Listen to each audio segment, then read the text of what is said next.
தமிழகத்தை பின்னோடி மாநிலமாக மாற்றிய பெருமை மட்டும்தானே ஸ்டாலினுக்கு சாரும். வேற என்ன ஆக்கப்பூர்வமான நிகழ்வு நடைபெற்றிருக்கிறது? இங்கு மக்கள் பாதுகாப்பு இருக்கிறார்களா? பெண்கள் பாதுகாப்பு இருக்கிறதா? குழந்தைகள் பாதுகாப்பு இருக்கிறதா? யார் அந்த சார், யார் அந்த சார், யார் அந்த சார் என்ற கேள்வி இன்னும் கேட்டுக்கொண்டே இருக்கும் பொழுதே இதற்கெல்லாம் பதில் சொல்ல துணிவு இல்லாமல், முதுகெலும்பு இல்லாமல் ஓடி ஒளிந்து கொண்டிருக்கும் மு.க. ஸ்டாலினை கண்டித்து இந்த போராட்டம்.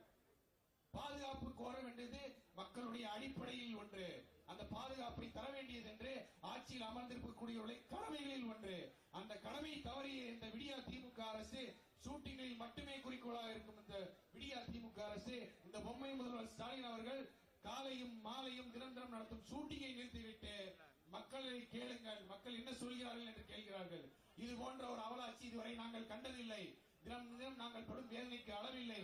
எங்கள் குழந்தைகள் பொது வழியில் நடமாடுவதற்கு பயமாக இருக்கிறது. பாதுகாப்பு தேவை என்றால் வேலையை பயிரை மேயும் வழியில் ஒரு ஐபிஎஸ் அதிகாரி கூட வேலை செய்யும் ஒரு காவல்துறை அதிகாரி பாலியல் வன்கொடுமை என்று சஸ்பென்ஷன். காவல்துறையில் வேலை செய்பவர்களே சக ஊழியர்களை பாலியல் வன்கொடுமையாக்கும் வேலையை பயிரை மேயும் அவலம் இங்குதான் நடைபெறும். இந்த பெண்கள் பாதுகாப்பு வேண்டும் என்றால், இந்த குழந்தைகள் பாதுகாப்பு வேண்டும் என்றால் இரட்டை தலைமையிலும் அனைத்து இந்திய அண்ணா திராவிட முன்னேற்ற கழகத்தை தலைமையேற்று நடத்தி கொண்டிருக்கும் எடப்பாடியார் மட்டுமே என்று தீர்வு என்று குரல் என்று தமிழகம் முழுவதும் எதிரொலிக்கிறது. இது கோட்டையிலும் எதிரொலிக்கும். பெண்கள் பாதுகாப்பு, குழந்தைகள் பாதுகாப்பு என்றால் அது அனைத்து இந்திய அண்ணா திராவிட முன்னேற்ற கழகத்தில் பொன்மனச்செம்மல் புரட்சி தலைவர், புரட்சி தலைவி அம்மா, அவர் வழிவந்த புரட்சி தமிழர் எடப்பாடியார் மட்டுமே தருவதற்கான முடியும் என்பதை கூறிக்கொண்டு இந்த நல்ல ஒரு வாய்ப்பை தந்த உங்கள் அனைவருக்கும் நன்றி பாராட்டி விடைபெறுகிறேன். நன்றி, வணக்கம். தப்பா நினைச்சுக்காதீங்க.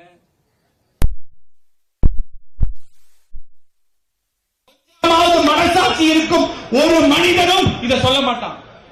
எதிரிகள் இருக்கலாம், ஆனால் ஒரு எதிரியின் குழந்தைக்கு கூட இப்படி நடக்க கூடாதுன்னு நினைக்கிற மனம் கொண்ட மக்கள் தமிழக மக்கள், தமிழ்நாடு எவ்வளவு கஷ்டப்படும்.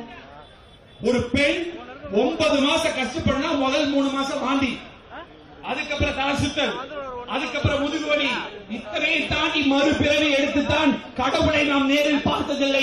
ஒரு பெண் இன்னொரு உயிரை உருவாக்கி நம்ம சமூகத்துக்கு கொடுக்கிறார், இல்லன்னு சொல்ல முடியுமா? அப்படி மறுபிறவி எடுத்த ஒரு பெண் கஷ்டப்பட்டு ஒரு குழந்தையை தாளாட்டி சீரூட்டி வளர்த்து ஒரு பள்ளிக்கு அனுப்பணும்னா எவ்வளவு ஒரு பேரண்ட்ஸ் இன்னைக்கு. இது அரசு பள்ளியில மட்டும் நடக்கல, தனியார் பள்ளியிலையும் நடக்குது. எவ்வளவு பேரண்ட்ஸ் வருத்தப்படுறாங்க, ஐயோ வெளியே சொல்ல முடியல கஷ்டப்படுறாங்க. இஎம்ஐ கட்டி பீஸ் கட்டுறாங்க, இஎம்ஐ லோன் வாங்கி பீஸ் கட்டுறாங்க. நம்ம தான் கஷ்டப்படுறோம், நம்ம குழந்தைகளாவது நல்லா இருக்கணும் அப்படின்னு ஸ்கூலுக்கு அனுப்புனா பாதுகாப்பு இரும்பு கரம் கொண்டு அடக்குவார் ஸ்டாலின். நல்லா கடைசியாக ஒன்றை